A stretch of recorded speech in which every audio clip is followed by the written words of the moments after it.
Hi everyone, thank you to the show. I just want to introduce someone that I love so much, Stephanie Majors. She is the CPO of Sellx, and I just wanted to have her kind of introduce herself, and we'll take it from there. Awesome. Hey, everyone. Just as a side note, Brittany and I have been communicating for a while. Love her stuff, love her energy, just love her being. And it's a true pleasure for me to have this opportunity just to sit down and break bread, if you will, just have a conversation. So one, thank you for having me, Brittany. And a little about myself. I'm a dog mom to two Chihuahuas, been with my partner for 16 years. I am a Harry Potter Marvel fanatic, obsessed with Yellowstone, 1923, Mayor of Kingstown, anything Taylor Sheridan, can't really go wrong. Um, Selling Sunset, I kind of just, break the norm of my day, detaching with what I call smut TV, which is reality TV in its finest. Just a way for me to just detach from the day and the responsibilities. So living in other people's abnormal lives kind of makes my life a little bit better. Mhm. And then, of course, unwinding with a good old, serial murder documentary is always great, typical. I'm a Second Amendment enthusiast, relocated from LA to South Dakota currently. Although I did tell Brittany earlier that I intend on moving back home, and or Texas. So that's TBD, soon to be. Um, I miss the ocean. I miss my family, miss the desert, ironically enough. Miss a decent shawarma and a good carne asada taco, and go Broncos, go Lakers, viva los Dyers. Yes, I love it. I love like learning so much, about people because like even you're in these executive roles and people don't realize that we all put our pants on the same way, For you sure. know? You're I in. never I never understood how, like, it's interesting that I even have this role. I've just, as a little girl, you look up and you're like, oh, you just have your idea of what a certain person should be or act or speak. And I just feel I'm the antithesis of that. So it's funny to me. But still at the same time, I think it's a good time for people such as ourselves to be in leadership positions because it opens it up to being outside of that stigma or certain type of persona. So Yeah, you I make your like it people comfortable because, for sure. when I worked for the Secretary of Defense, one of them, like, he was so personable that and he was in such a high position, and like most people would be scared of that. But he made you feel comfortable, which, you can be so much more transparent and get that trust from people when you're the way For that sure. you are. Absolutely. Couldn't agree more. But yeah, so CPO, like we kind of talked offline that like, chief people officer can kind of have some different names sometimes, but I just wanted to, have you expound on just like the best parts of CPO, the worst parts, For my position, and I think being in a startup, it's a little bit different for every type of company. I look at companies as different organisms, in and of themselves. The people that comprise that company tends to determine who you are, what you do, and the parts that you can play. Especially being in either a seed series or just even a bootstrapped, you can pull out the best and worst of people. And being a chief people officer oversees all people. So, that's culture, that's recruiting, that's hiring, even, part-time therapist, if you will.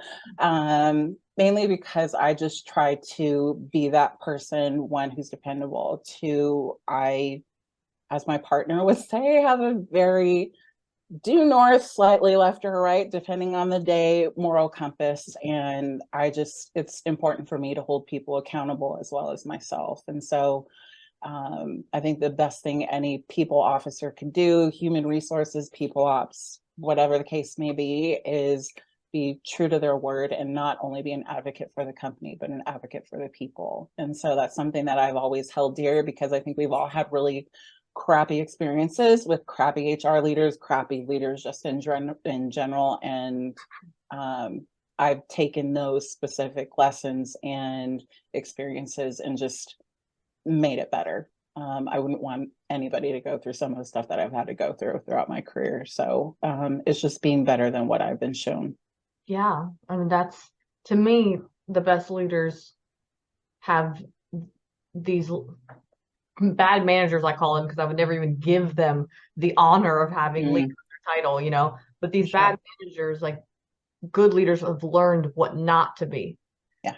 And we have to sometimes have those, checks and balances with ourselves. Like, am I ever acting like that person? Because I want to make sure that's never the case. Right.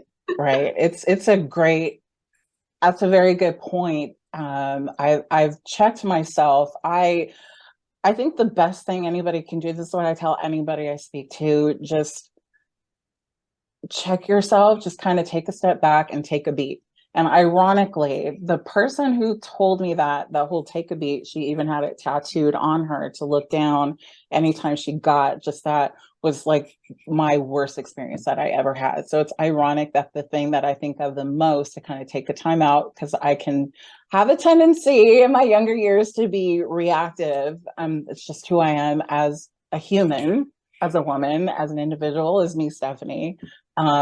So I've learned to not be so reactive and just pause and just, be in the moment for a little bit and extend grace as much as possible, because I'm in this position where I can do that, and it can truly shape individuals' lives and experiences as they move forward in their career. And that's really important to me. Yeah. I mean, it speaks a lot to your emotional intelligence that you were self-aware enough to understand that you were super reactive in the past, and that wasn't always the best move. Because hashtag very relatable. So true. Definitely tried that, and I even tell my clients too that I coach with EQ stuff, like just like you said, take a moment to pause. Right. That's because I've literally had to do it. And if you don't, I mean, this can be an issue at work, issue at home, or whatever, Mhm. but like giving our selves the opportunity to not make a mistake is really helpful. And For sure. in the people ops space, it's usually not, people don't remember you like that quote, they remember how you make them feel, not what's that quote? How to make They remember what you said, not what you did or what you did or what, I can't remember, but it's how you made them feel. It's leaving that lasting impression of how you made them feel in the end. And I think even if it's bad news or having those difficult conversations, it's always coming from a place of honesty. I've had so much tragedy, even like outside of my life. I can deal with a lot. And I found that most people, regardless of where they come from or their life experiences, they can deal with a lot. It's just, don't lie to them. Don't keep the truth from them. Mhm. Be upfront about it. People will extend a lot more grace. They'll be a lot more forgiving. But when they smell bullshit, they're going to call bullshit. And just the more you try to pile it on top of you, you're just being a pile of shit. And that's frustrating. And I think people make it harder on themselves because of their own ego.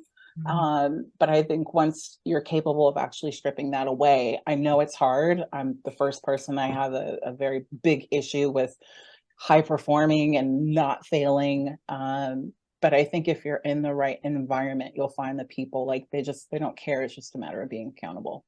Yeah, no, I totally agree. And I think like we kind of touched on before that like we've all had bad experiences with poor HR, in our past, but there are great people like you and a lot of other people I know that are breaking that mold. Um, and I hope, with those listening today that y'all understand that there are people out there, HR that aren't trustworthy, but we know in the people ops space that this is something that we have to, a fight that we just have to have. We know that it's going to be harder to bring the guard down of people because of all the trauma, for lack of better terms, they've had in the past. For sure. And I totally understand and empathize with some HR folks that are not like that and they get the brunt end of the stick, but it kind of is what it is. And when you go into the HR space, you kind of have to know that's what you're getting into. For sure. And I think there's a big part, especially being in HR leading, whether you're manager, director, VP, whatever it is they want to call it, not even in human resources, but it's truly becoming in alignment with your executive leadership, with your owners, co-founders, whatever Mhm. group is actually leading. And if it's not in alignment with you, it's probably not a good fit. I know we're in this space right now where it's like, we need a job, we want a job, you can't lose a job. Otherwise, how are you going to survive? I get that. Do what you need to do to get by, but just as long as you have that recognition and as long as you can see, oh, if this isn't for me, just be proactive because it's just going to eat at you. And I've seen that in leaders, I've seen that in people I've led, and it turns out to be so bad, and it can skew that person for the rest of their lives. I'm like, oh, if you just walked away. And sometimes I think being real with people and being like, it's okay to Mhm. just not, and it's okay to walk away. Yeah. And I just am glad that you know, you're saying this because it's coming from someone in a CPO position, and that's, who they need to hear it from. Um, and one of the segues was going back to like great leadership, true leadership, what's a moment in your career, someone that you can speak to that kind of imprinted on you? I had the most amazing, and it's ironic because he came at a point in my life after I had literally lost everything, like lost everything. I had to go back and move back with my parents, and I was about an hour and a half away. So I had left my parents, moved into my own apartment because I got this job. His name is Dr. Paul Bott. Amazing. He's a veteran educator, provost, and he was the vice president of education at the Los Angeles Film School, and started off being his assistant, and then moved into his chief of staff role of overseeing all of educational operations and kind of being that go between marketing and admissions and that other side, and then the actual scholastic part. But what I learned best from his is he taught me patience. It's a for-profit college, and we had a lot of veterans. We had a lot of veterans who experienced a lot of mental health issues. I'm sure you know that very well.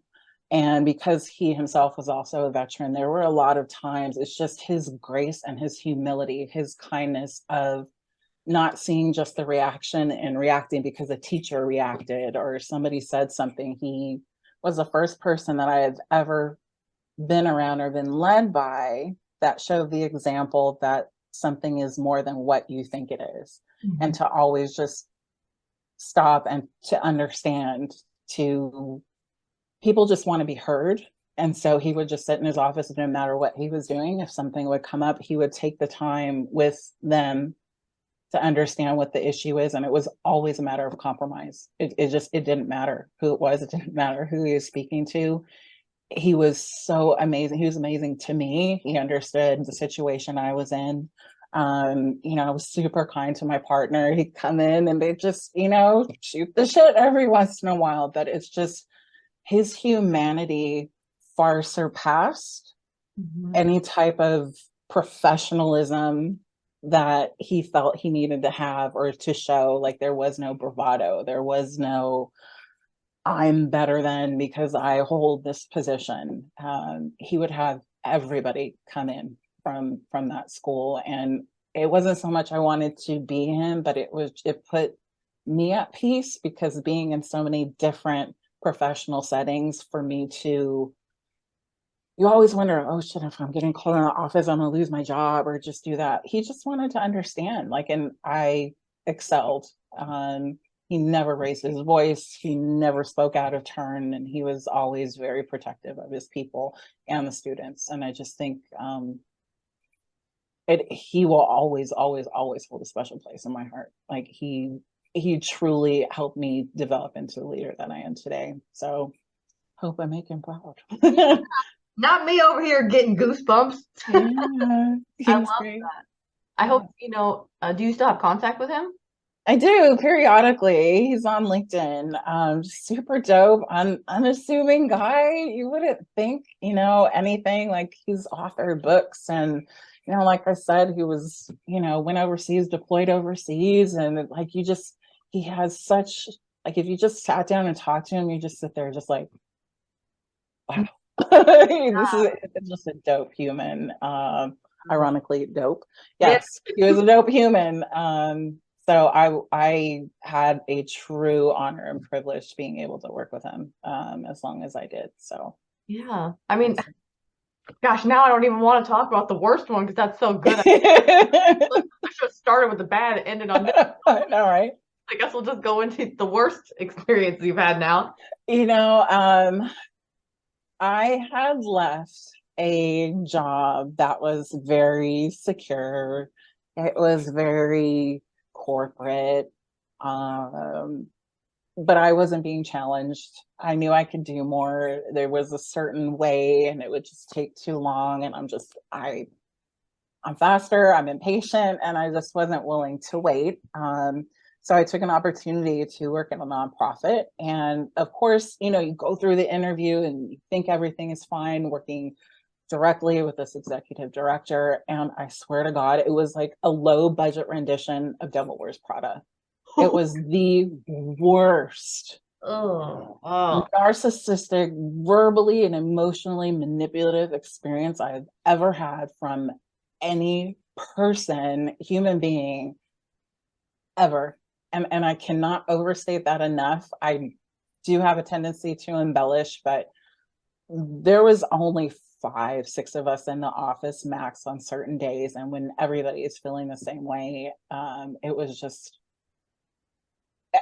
if a light wasn't turned on, it would be a talk. If a post-it was out of place, it would be on. She fired somebody for having a differing opinion while we were all out at lunch on his first day.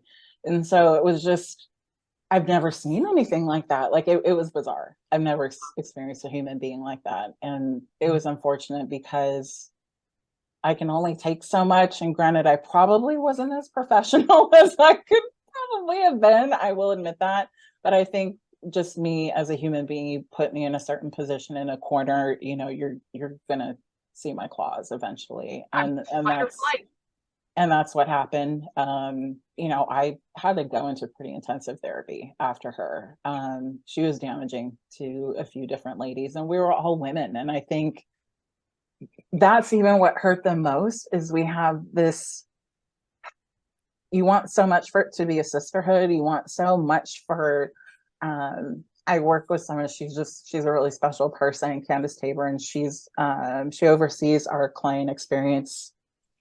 And her and I, especially being in tech, have a similar outlook of, this table isn't closed, make the table bigger. Let's just not exclude people. Like there's room for everyone, especially for women. And we're all at different points in our life and our career.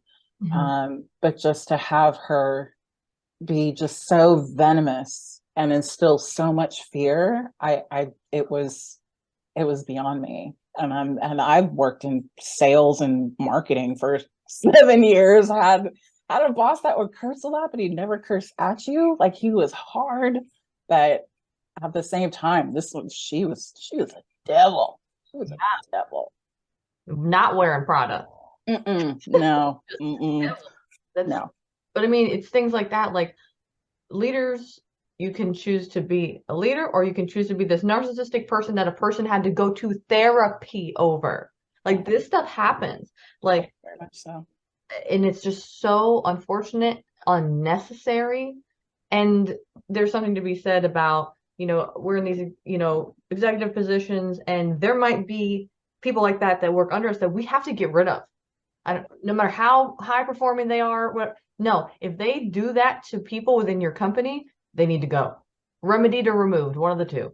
Yeah, and I'm fortunate to be where I'm at. We've had experience of different leaders within organization, but regardless of them being young leaders, they and this is why I say vet the people that you're going into, vet your organization. Like, Mhm. you're not lucky to have them, they're lucky to have you. And that's what I tell people every single fucking day. Like, you don't owe them anything other than professionalism and to do your job. And if they're requiring you to go above and beyond what's outside, to, you know, drink the juice, if you will, just to be a part of, and that just goes against who you are as a person, don't do it. Like, there's nothing, you're basically selling your soul at that point. Yes. And I'm a part of an organization that stands up for that, even if it may be to a detriment of like the bottom line. There's nothing that supersedes mental clarity and peace of mind when it comes to having, you have to log in like for 8, 9 hours a day, 10 hours, just depends, you're at a startup, right? And to be under that kind of duress of consistently having to see somebody or work with somebody that has either been manipulative or has just not done their job how they should or expects, it's just, I'm happy to not be in that, and I'm happy to be in an organization that can recognize that and to actually take action against that. So we're really fortunate to have the leadership that we do. I'm happy because it's huge. And a lot of people, and I'll die on this hill, that they're like, oh, culture can be built from the bottom. No, it can't. No, it can't. Nope. No, it can't. Trickle I down effect.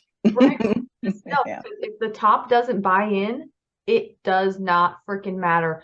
I don't care how amazing you think you are. You can put Ronald Reagan in a frontline leader position, and if the narcissistic CEO doesn't want that change, it's not going to happen. I don't know why people try to argue this reality. I don't either. It baffles me. That's why I've always to, even to the detriment of my own relationship with leaders, or, you know, I just toe a very strong line when it comes to that. And if anything, I'm probably more pro employee than pro company. Just throughout my time and the opportunities of being a leader, I can't stand when people are feeling like on the out. You know, it's if it can't be inclusive, then I don't want to be a part of it. Mm-hmm. We could go on for days, but For days. um, the last question I ask all executives on the show is, having a great work culture, what problem does that solve? I think for me, it eliminates the ambiguity of why you wake up every day and go to work, log in, and it reinforces the purpose of self in your team. Mm.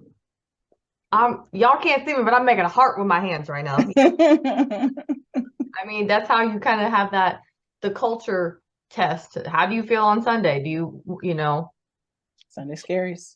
do you, I mean, because no one necessarily has to be excited to go in on Monday, but as long as you're not wanting to throw up in your mouth, Right. you know, that's For like, sure. that's a big indicator. Like, Exactly. if you like have a dread in you, like, we have a problem. For sure. Um, Absolutely. and we don't want that for our people. It's the people that make the service, that make the product, that build the business. So we have to ensure that we have a good culture.